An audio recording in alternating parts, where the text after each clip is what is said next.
Hi, this is Eric from SceneStealers.com, and I'm sitting here with Seth Rogen from Observe and Report. It's really cool to have you on the show. Thanks, man. For shorthand's sake, a lot of people I think are going to refer to this as the Mall Cop movie, but I saw it last night, and that's the last thing that I would call it. How would you prepare people for this kind of Mall Cop movie?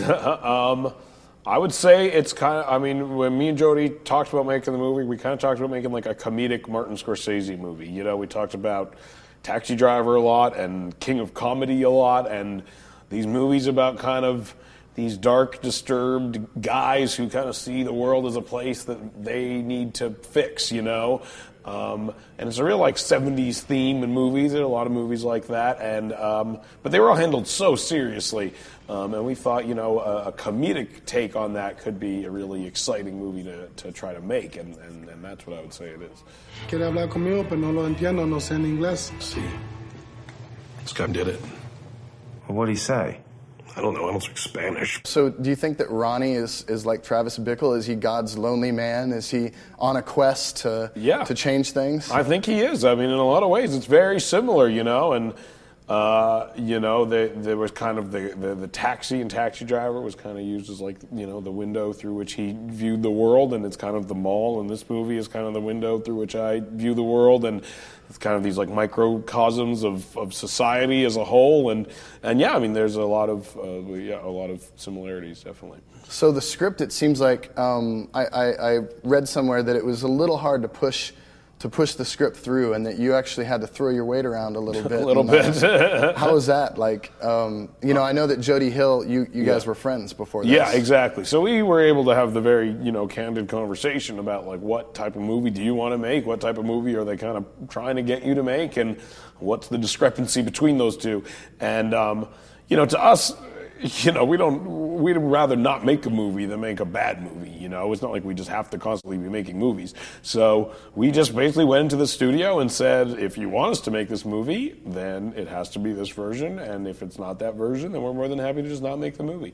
And they said, okay, we'll let you make that version. And that didn't necessarily mean that they would, you know, actually let us edit that version together and show that version to people, but they did ultimately, because it became clear as soon as they tried to change what the movie was, it just stopped working, you know. Right.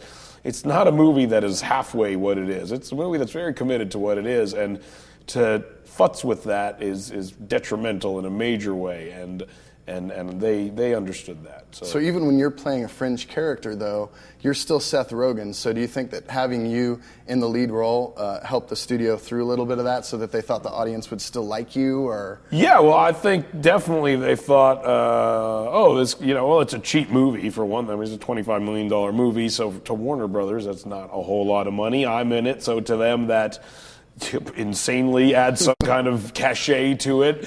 So you kind of put those two things together, and you can get away with a lot more than, you know, you would normally be able to get away with. So I'm a big Freaks and Geeks fan, and I was watching the movie last night, and I was thinking to myself, maybe there's a possibility that Ken, if he grew up and remained as angry about his girlfriend having a penis. Yeah, then maybe he might turn out some like. No, Jody pointed out today that he thought that was the closest character I've played to this, and he's right in a lot of ways. It's kind of very angry, small town guys who just know they're not viewed the way that they want to see themselves. You know.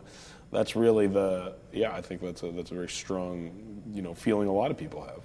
And also you guys are doing Green Hornet. Yep. I heard that Michel Gondry is directing now. He is. And you've got Stephen Chow. Is that probably. And so when does that start? Is that soon? It should start in July, or the end of June, beginning of July, around then. Do you guys know what to expect from Michel Gondry as the vision he's kind of bringing to this? Yeah, you know, I mean, we're working very closely with him on a daily basis when I'm not in Austin, and you know, he's super collaborative and just brilliant, you know, and has so many ideas, and is so anxious to show people things they've never seen before, which is something that we, in our writing try to do, but visually are completely incapable of. So it's exciting to have a guy like that to work with who can literally show people things they've never seen before. He's filmed a few fight scenes already just on his own, and he does things. You're just like, what are you doing? What am I looking at? How is that even possible? And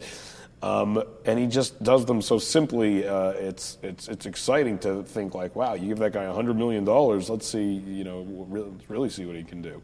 Awesome. Yeah. Awesome. It's great to meet you. Thanks again. Thanks you, man. Yeah.